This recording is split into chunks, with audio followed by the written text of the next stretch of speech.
Gọvanọ Chukwuma Soludo na-aga n'iru imezu nkwa o kwere ndị mmadụ n'oge ọ na-achụ nta vootu ebe ọchịchị ya na-agba mbọ ime ọtụtụ ihe dịgasị iche iche ka ndị mmadụ nwee nkudu ume na Anambra steeti. Ụmụafọ Anambra steeti na ndị nọ n'ime ime obodo na ha enwe obi aṅụrị maka nke a. Onye ọlụ anya Amaka Chibuzokoye wetara anyị ozi ọma nke sitere na Aguleri otu n'ebe ndị a kụdara ume n'ihi na ọchịchị Gọvanọ Soludo na ha alụ akatamkpo ụlọọgwụ bụkwanụ nke ga-enye ndị mpaghara Aguleri otu, Eze Aguleri otu nakwa Enugu otu nakwa Mkpu na Nando otu ihe metụtara nsogbu Ahuike bụ nke o kwuru na alụcha anya na ha ga na-anata ọgwụ ma na-enweta ọnọdụ dịka o si kwesị ekwesị. Ka anyị wetara gị akụkọ ụwa site na studio anyị.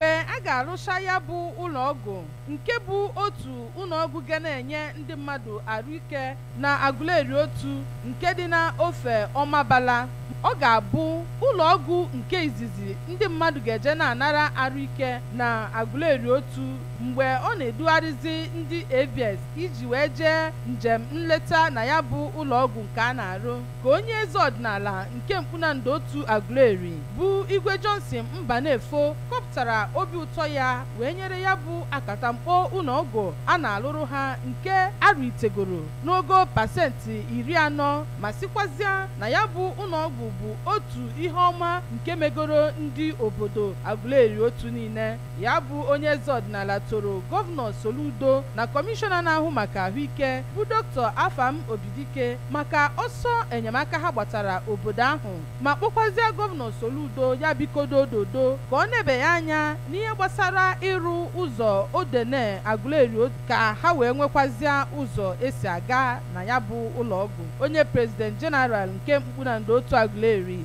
bụ Chief Ifeanyi Mokwe sịrị na ha ji obi ụtọ na aṅụrị wee makụtosie amụma ịrụ ụlọọgwụ a ma kọwapụta na ọ bụ sọ ọchịchị Soludo bụ ihe lotere arịrị ha na-eri banyere Ahuike. Nwunye onye eze ọdịnala nke Mkpu na Nando otu Aguleri bụ Oliakụ Ebelechukwu Mbanefo kwara arịrị na ụmụ nwaanyị na-anwụ n'afọ ime ebe ụmụaka na-anwụ n'ọya a ga-agwọtanwu agwọta, mana dịka ebe ụlọ Ahuike na-adị nso na ndị obodo Ita bụ ndị na-aga njem lụrụ kilomita 45 iji wee nweta ya bụ Ahuike. Ọ gara n'iru ma too aka na-achị steeti a bụ Gọvanọ Soludo na nwunye ya bụ Nọnye ma sikwazịa na ya bụ ụlọ ọgwụ nke a na-alụitere ha ga-eweta ọnọdụ Ahuike bụ igba na ọnụ ụzọ ha dị iche iche n'okwu ha dị iche iche. Ka onye kanselọ nke na-anọchite anya ndị Enugu otu wọd n'okpuru ọchịchị nchere oge nke Anambra East bụ Maazị Ụyammadụ